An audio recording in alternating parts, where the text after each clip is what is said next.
boleh. Karena apa? Aturannya anggota B itu bebas deh. Dia mau bercabang boleh, dia nggak punya pasangan jomblo aja boleh.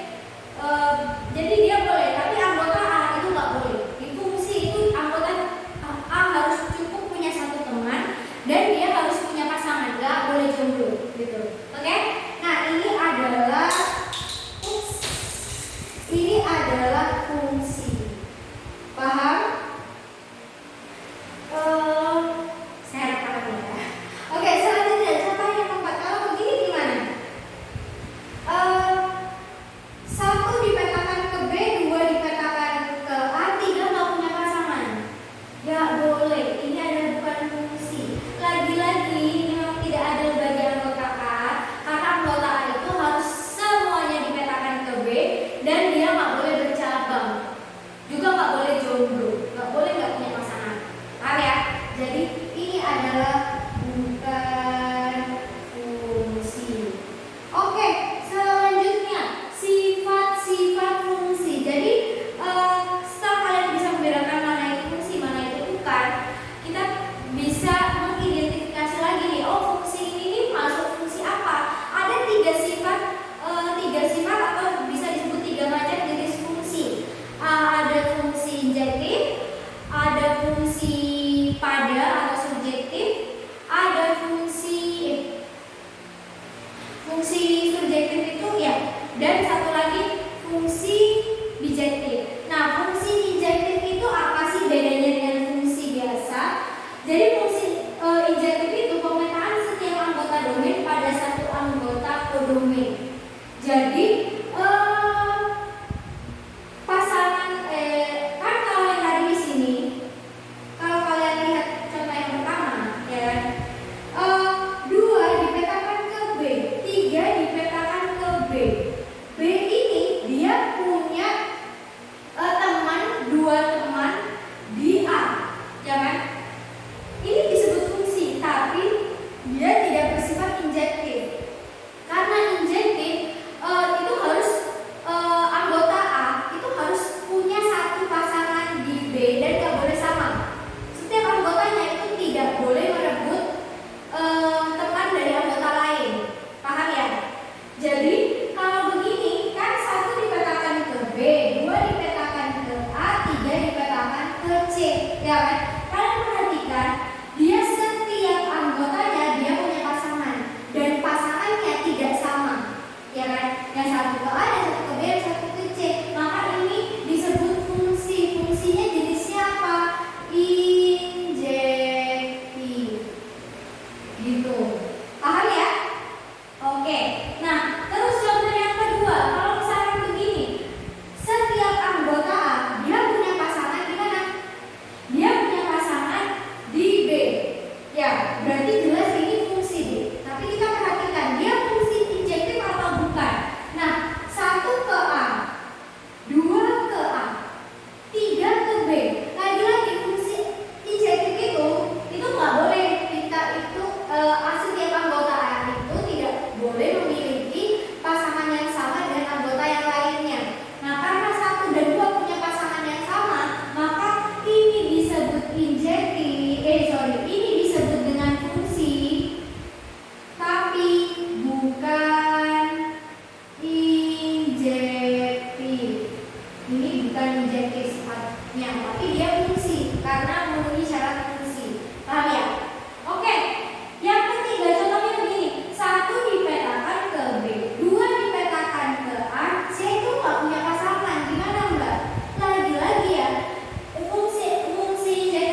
anggota A dia punya pasangan di B dan dia tidak bercabang, ya kan? Tidak ada cabang di 1, di 2 dan ketiga, ya. Maka dia adalah fungsi. Nah, kita harus lihat nih. Kita harus lihat apakah dia itu surjektif atau bukan. Surjektif itu kan setiap anggota B punya pasangan di A, ya kan? Maka ini adalah surjektif. Surjektif karena apa? Tidak ada yang jomblo di B. Maka dia surjektif, oke? Nah, terus contoh yang ini. Kalau misalkan saya punya anggota A yang satu ini dipetakan ke A, dua dipetakan ke C, perhatikan ada satu anggota B yang tidak dipetakan. Maka ini kira-kira disebut dengan fungsi nggak? Ya, ini disebut dengan fungsi karena fungsi itu kan memetakan seluruh anggota domain, yaitu di sini domainnya adalah A, dipetakan ke B. Nah, oh iya, ini mungkin kalian akan bingung ya, ini arahnya kemana? Ini arahnya ke sini semua ya, D. Mohon maaf tadi saya lupa ngasih arah di setiap gambar. Oke, nah ini berarti dia disebut dengan fungsi, tapi dia bukan apa? Tapi dia bukan surjektif.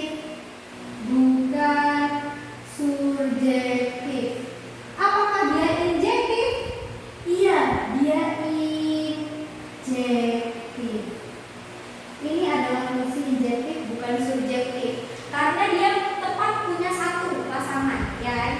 Paham ya?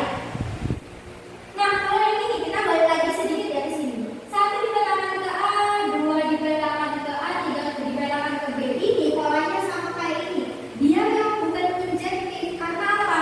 Ada anggota A yang punya pasangan 2 pasangan di ada anggota B yang punya 2 pasangan di A, atau ada anggota A yang dia itu ada 2 anggota di A yang dia punya pasangan yang sama di B. Itu nggak boleh, makanya dia bukan injektif. Tapi ini adalah surjektif. Gitu. Nah ya. Oke, lanjut. Nah, kalau yang ini bagaimana? 1 dipetakan ke A. 1 dipetakan ke A, dipetakan ke B, dan dipetakan ke C. Jelas dia bukan apa? Dia bukan fungsi. Kenapa? Ada pencabangan di anggota domain. Jadi ini adalah bukan fungsi. Paham ya? Oke, ada satu sifat lagi yaitu bijektif. Oke, selanjutnya adalah sifat fungsi yang nomor 3, yaitu bijektif. Apa itu bijektif? Bijektif itu adalah pemetaan setiap anggota domain tepat satu pada anggota domain. Jadi ini sebenarnya bijektif. B itu adalah 2. Jadi dia itu adalah gabungan antara sifat injektif dan subjektif. Masih ingat, injektif itu kan setiap anggota A harus punya satu pasangan di anggota B, di mana tidak boleh ada anggota A yang memiliki pasangan yang sama, ya kan?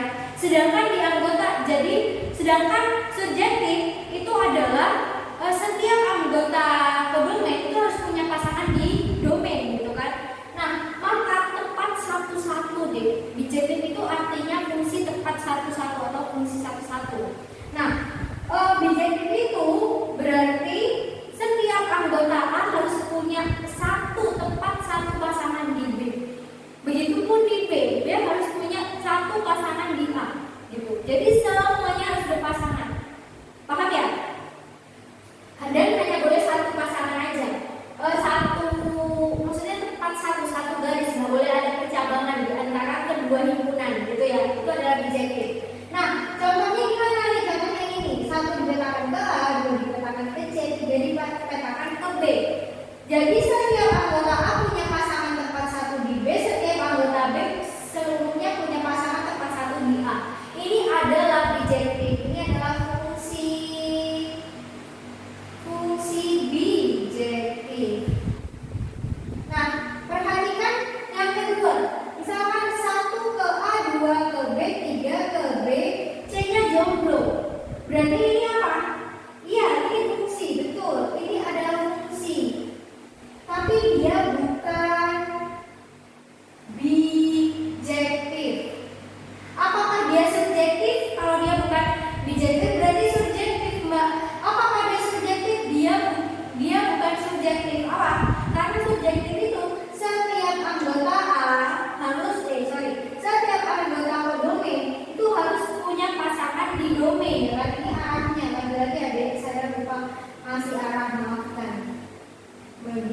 share ini ya. Oke, berarti dia fungsi apa? Injektif. Apakah dia fungsi injektif? Bukan juga, karena apa? Injektif itu gak boleh ada dua anggota di A yang dia itu punya pasangan yang sama di B. Kan ini dua punya pasangan yaitu di B yaitu B. Tiga punya pasangan di B dan tiga punya pasangan di B yaitu B. Sama-sama B pasangannya 2 dan 3. Jadi dia nggak boleh. Paham? Maka fungsi ini adalah fungsi apa? Ayo. Dia adalah fungsi, tapi dia tidak bersifat injektif dan dia juga tidak bersifat bijektif dan dia juga tidak bersifat subjektif. Gitu, paham ya? Oke. Nah terus yang selanjutnya, kalau misal begini, 1 ke A, 2 ke B, 3 jomblo. Jelas dia apa? Dia bukan fungsi. Ya kalau bukan fungsi berarti otomatis dia tidak dia tidak memiliki sifat fungsi manapun kayak gitu. Oke, selanjutnya adalah fungsi komposisi. Fungsi komposisi itu yang bagaimana sih, Mbak? Fungsi komposisi itu biasanya identik dengan bundaran tadi. Bundaran, ya biasanya O kecil gitu. Itu adalah komposisi. Nah, maksudnya gimana? Jadi komposisi itu sebenarnya gini. Kalau saya punya himpunan A yang anggotanya 1, 2, 3, saya punya himpunan B yang anggotanya A, B, C, dan saya punya himpunan C yang anggotanya X, Y, Z. Misal nih, ada relasi yang menghubungkan himpunan A dan himpunan B, yaitu misalkan fungsi F. Terus ada relasi yang menghubungkan B ke C, yaitu fungsi apa yaitu fungsi G. Gini. Nah, misalnya ya, kita jabarkan berdasarkan definisi fungsi. Nah, saya kasih arah dulu Pak. Nah, jadi gimana caranya? Caranya kan gini kan. Satu itu dipetakan ke B, ini. Itu melalui fungsi F. Maka ketika 1 dimasukkan F, maka hasilnya B, gitu kan? Berarti kan begini. F1 sama dengan B, gitu. Terus selanjutnya 2 dimasukkan melalui fungsi atau relasi F, jadinya C, berarti F2 sama dengan C. Terus yang ketiga, 2 lagi 3 dimasukkan ke F melalui relasi F, hasilnya adalah A, berarti F3 sama dengan A. Oke, ini adalah F. Terus gimana yang G? Coba ayo kita masukkan. Ini artinya A dimasukkan ke fungsi G, hasilnya Z, berarti GA sama dengan Z. Ya. Terus GB sama dengan X, gitu kan? GB sama dengan X. GC sama dengan Y. GC sama dengan Y. Paham? Nah, selanjutnya komposisinya di mana? Komposisinya adalah ketika kan kalau tadi A ke B direlasikan F, B ke C direlasikan ke G. Gimana kalau langsung langsung begini?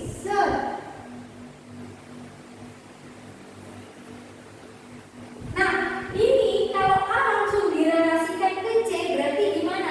Kita harus menghubungkan A, B, C secara singkat. Itu namanya komposisi. Artinya bagaimana? Coba perhatikan. Di sini B itu kan sama dengan F1, ya kan? C itu sama dengan F2, A itu sama dengan F3. Berarti kalau saya punya GA, A ini boleh saya ganti dengan F3, gitu kan? Berarti kan artinya begini, GF3 sama dengan Z. Ya, terus B itu adalah F1, berarti GF1 sama dengan X. Terus C itu sama dengan F2, maka G F2 sama dengan Y. Oke, ini adalah fungsi komposisi G. Artinya apa? Ketika fungsi dimasukkan ke G, itu adalah hubungannya begini, G F X, maka sama dengan G fungsi F dimasukkan ke G begini. Paham? Ini adalah definisi dari G bundaran F X, artinya fungsi F dimasukkan ke dalam fungsi G. Begitu kebalikannya. Jadi, oh ya, perhatikan arahnya. Ternyata walaupun kita mulai dari F ke G, kalau yang ditanya adalah komposisinya, maka akan dibalik urutannya. Jadi akan jadi G bundaran F. Paham ya? Ini akan jadi G bundaran F. Maka kalau misalkan saya punya begini, F bundaran G X ini adalah, artinya kan fungsi G dimasukkan ke F, berarti F G X ini ya. Nah berarti gambarnya gimana? Gambarnya itu udah pasti begini deh. Ini adalah A, ini adalah B, ini C. Misalkan ini relasinya adalah apa? G dulu baru F, maka ini ke sini itu adalah F bundaran G, dibalik bacanya. Jadi bacanya jadi F bundaran G. Sama kayak ini ke sini adalah G bundaran F, karena bacanya dibalik, jadi G dulu baru F, kayak gitu. Paham ya?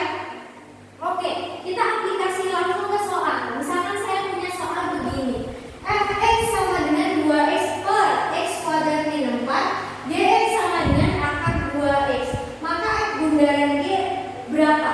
Oke, tadi F bundaran G itu artinya kan kita masukkan fungsi G ke fungsi F, maka artinya begini, F Gx, gini kan? Nah, berarti F Gx-nya berapa? Akar 2x. Maka kita masukkan akar 2x itu ke fungsi ini. Hasilnya jadi bagaimana? 2 akar 2x per akar 2x kuadrat min 4, gitu kan? Kita mengganti semua x pada fx dengan akar 2x. Nah, udah kita sederhanain, ini jadi 2 akar 2x per 2x min 4. Sederhanain. Ini bisa nih 2 ya. Berarti akar 2x per x min 2. Ini adalah yang paling sederhana. Paham ya?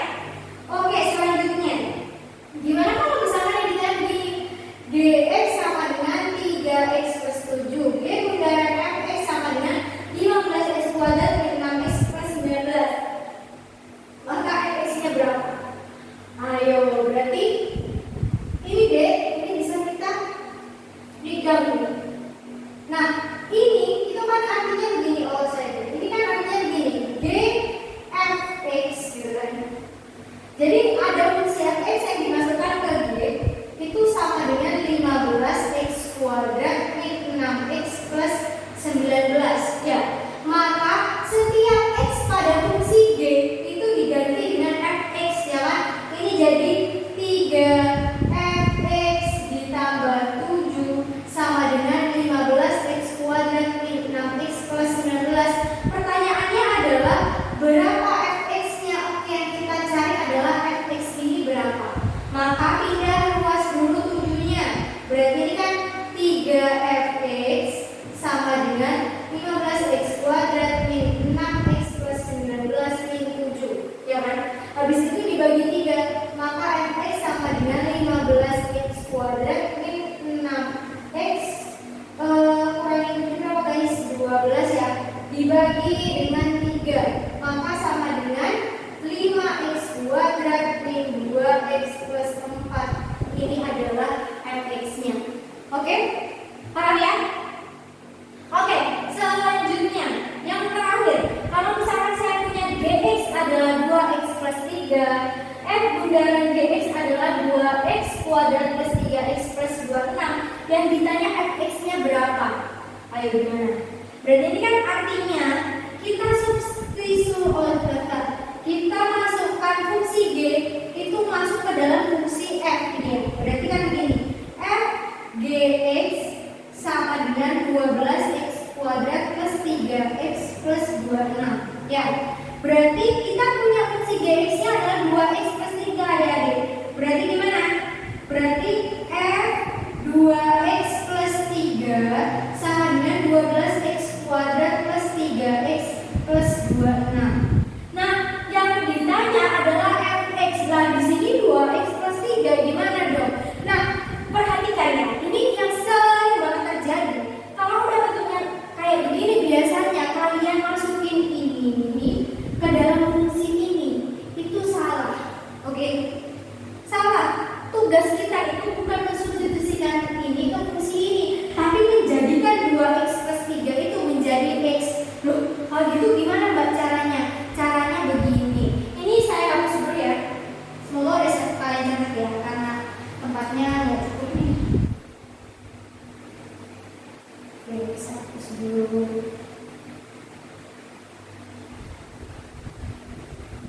Oke, caranya bagaimana kalau begini? Nah, paling mudah sih kalian misalkan 2x plus 3 itu kita misalkan dengan sesuatu. Misal saya misalkan P. Misal 2x plus 3 sama dengan P. Kita cari x-nya.